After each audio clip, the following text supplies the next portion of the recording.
It is 11 o'clock. We continue to follow the breaking news. Congressman Doug LaMalfa has died at the age of 65. Thank you for joining us. ABC 10 Morning News at 11 starts now. The National Republican Congressional Committee confirmed the news just before 7 this morning in reaction to the congressman's death pouring in from across the country and the state of California. The Butte County Sheriff's Department tells us they transported LaMalfa to Enloe Hospital in Chico last night. It was some type of a medical emergency. They say that LaMalfa was taken into emergency surgery where he died. The Butte County coroner now working to determine the exact cause of death, and deputies say that will include an autopsy with a forensic pathologist. And this morning, the president speaking on LaMalfa's passing.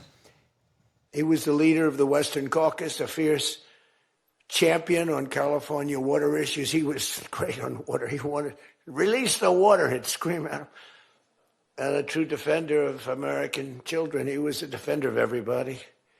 And our hearts go out to his wife, Jill, and his entire family. And I was really saddened by his passing and was thinking about not even doing the speech in his honor. But then I decided that I have to do it in his honor. I'll do it in his honor because he would have wanted it that way. Governor Newsom also sharing condolences over LaMalfa's passing, saying in part, quote, "While we often approach issues from different perspectives, we fought every day for the people of California with conviction and care. He will be deeply missed." The governor also calling for flags at the state capitol to be flown at half-staff following his passing. LaMalfa has been involved in California politics for over 2 decades. Our State Matters reporter Jenny Ha joins us live from the Capitol Rotunda with more on how LaMalfa's political career took shape over the years, as well as reaction inside the building today. Jenny. Good morning. I mean, like you said, reaction pouring in from both sides. Republican congressmen, yes, but again, both sides really mourning the loss of this longtime Congress member. Senator Roger Nealo of Fair Oaks is fairly available for interviews all the time, but today he actually passed on speaking about this because he is grieving the loss of his friend. Again, speaks volumes about the impact the congressman had here in California as well. I also had the chance to speak to Senator Tony Strickland, who had personal relationships with Congressman LaMalfa. They actually were roommates at one point. Strickland called LaMalfa a good legislator and even better person. And again, the two had a very close relationship. LaMalfa even had a nickname for Strickland's daughter. So many still in the legislature had those personal ties to the congressman. LaMalfa, a fourth-generation rice farmer. He was a congressman for California's 1st District since 2013, a strong incumbent of that seat and a reliant member of the California Republican delegation. He also served in the California Assembly and Senate prior to moving to that national stage. More recently, the congressman had been outspoken in opposing Proposition 50. That's the state's temporary redrawing of its congressional maps to give Democrats a 5-seat advantage. Prop 50 passed and redrew LaMalfa's district, though he was adamant about running for re-election. Again, we spoke to Senator Tony Strickland, as well as the chairwoman of the California Republican Party, about their reaction to the congressman's passing, as well as the political implications. He was Mr. Smith Goes to Washington. He was a rice farmer.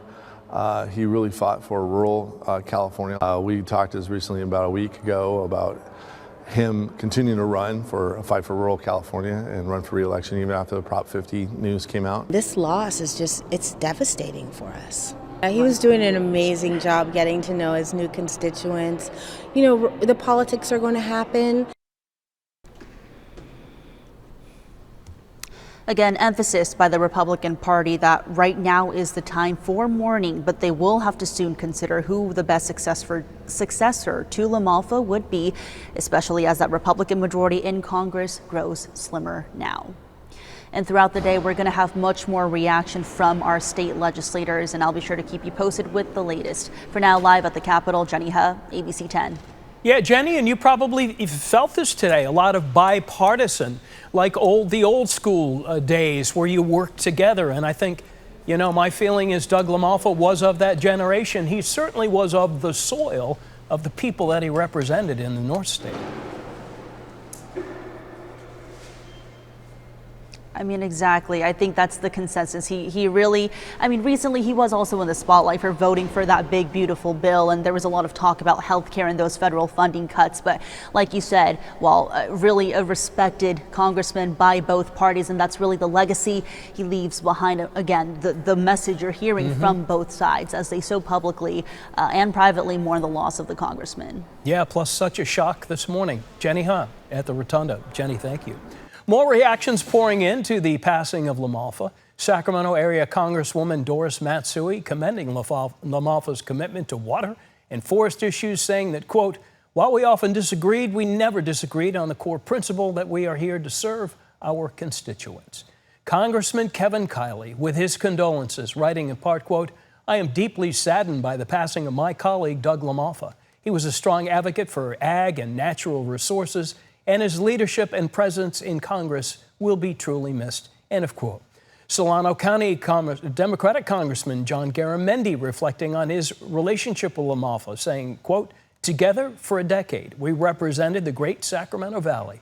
I was proud to work with him on several bipartisan pieces of legislation in the House Transportation and Infrastructure Committee to secure critical water infrastructure investments, advocate for California farmers, and safeguard the Sacramento River watershed, end of quote. Sacramento area Congressman Ami Bera reflecting on his relationship, noting that they shared a commute between Sacramento and Washington, D.C., saying, quote, while our politics didn't always align, he was a good man who cared about his constituents, end of quote. We have been following the story all morning. Stay tuned in our next half hour, ABC 10 News at 11. We're going to hear from our own Alex Bell about our visit to LaMalfa's ranch just a couple of months ago. Her personal feelings about that visit, what she thought of the congressman, all that is coming up in our next half hour. Looking forward to that. And we'll have continuing coverage of the LaMalfa passing through our ABC 10 TV streaming app and more reaction from Democrat and Republican lawmakers on our website, abc10.com.